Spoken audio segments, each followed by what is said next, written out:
For many business owners, the day to day grind involves putting out fires, managing cash flow, and driving sales.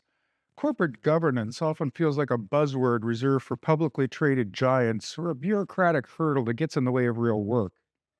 But if your long term strategy involves selling your business, whether in 2 years or 20, corporate governance is not just paperwork, it's value engineering. When a potential buyer assesses a company, they aren't just buying a revenue stream, they're buying a risk profile. A business with loose governance is a risky bet, often leading to a lower valuation or a failed deal. Conversely, a business with robust governance can command a premium. Here's why tightening corporate governance now is critical for a successful high value exit later. The moment a letter of intent or LOI is signed with a buyer, the clock starts on one of the most grueling phases of a transaction: due diligence. During this period, the buyer's lawyers and accountants will tear apart the business to verify that what they are buying is legally sound. They will ask for minute books, shareholder resolutions, employment contracts, and proof of regulatory compliance. If governance is sloppy, the due diligence process can grind to a halt. For example, if your company is in the habit of making major decisions via handshake without written resolutions, or if share issuances weren't properly recorded, those will be identified during due diligence. This can impact the sale in at least a couple of ways. Delays kill deals. If weeks are needed to recreate legal history and satisfy the buyer's counsel, the buyer may lose confidence or interest. A buyer may discover governance gaps, such as a contract that was not properly authorized. They may use this as leverage to lower the purchase price, arguing they are inheriting cleanup risk. Good governance means corporate records are audit ready at all times. When a buyer asks for documents, you can provide them instantly. This signals competence and transparency, keeping the momentum of the deal on your side. A common valuation killer for small to mid-sized businesses is founder dependency. If the entire business exists inside the owner's head, the business is not transferable. Corporate governance is a mechanism which helps extract the business from the founder and institutionalize it. This involves creating a formal board of directors that actually act like directors should, documenting decision-making hierarchies, establishing clear policies that allow the business to run without the owner's direct hourly intervention. A buyer wants to know the machine will keep running after the seller walks away. If you can demonstrate that the company is governed by a system of policies and a competent board, not just your gut instinct, the buyer is more likely to see the business as a sustainable asset. This lowers the perceived risk of the transition, often leading to a higher earnings multiple. Nothing tanks a sale faster than a minority shareholder who refuses to sign the deal. In the early days of a business, equity is often distributed casually, perhaps to family members, early employees, or silent partners. Without proper governance, specifically a robust shareholder agreement, these minority stakeholders can hold the company hostage. Imagine a buyer is willing to pay a premium for 100% of the shares. If you have a 5% shareholder who is disgruntled or simply disagrees with the price, and you lack a drag-along clause in your governance documents, that 5% shareholder can block the entire transaction. Proactive governance involves regular reviews of the company's capitalization table and shareholder agreements. It ensures a majority can force the minority to sell under the same terms. There are clear mechanisms for handling internal disagreements, so they do not spill over into litigation during a sale.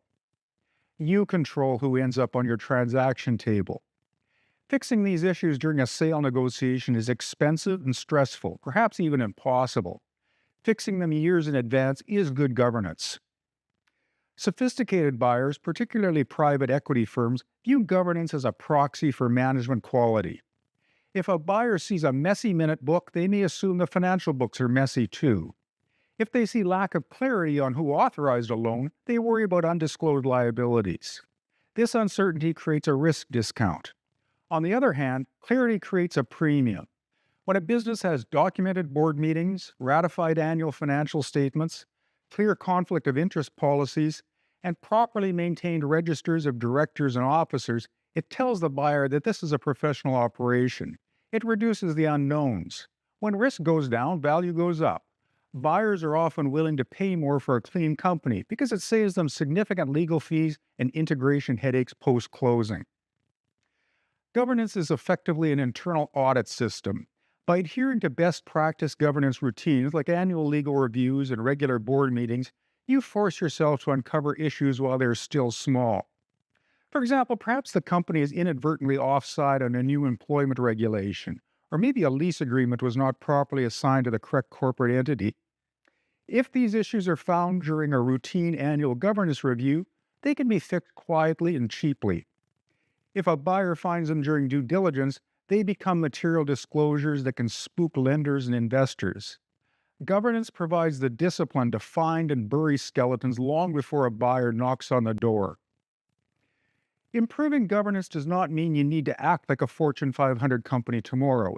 It means adopting appropriate processes for your stage of growth. Contact your legal counsel to review your corporate minute book. Is it digital? Is it up to date? Are all past dividends and bonuses properly supported by resolutions? If not, bring it up to date immediately. Even if you are the sole owner, hold formal meetings with your key management or external advisors at least quarterly. Document the key decisions made regarding strategy, major expenditures, and risk. These minutes serve as the history of your business's evolution. If you have co-shareholders, when was the last time you read your buy-sell agreement? First, do you have one? Does it account for a potential third-party sale? Does it reflect the current valuation of the business? If it is older than 3 years, it may need an update. Ensure there is a strict separation between personal assets and corporate assets. Governance is about protecting the corporate veil. Commingling funds or informal loans between the owner and the company makes a sale incredibly complex and invites tax scrutiny. Building a business is about generating revenue, but selling a business is about proving transferability and reducing risk. Corporate governance is the bridge between a founder-led operation and a valuable, marketable asset. By investing in legal hygiene and structured decision-making today, you are not just ticking boxes. You are directly increasing the size of the check you will eventually receive. Don't wait for a letter of intent to start thinking about governance. By then, it's often too late to fix the history. Start today and build a business that is ready to be sold. Procido's governance group has handled many of these types of issues and can help. Reach out to us.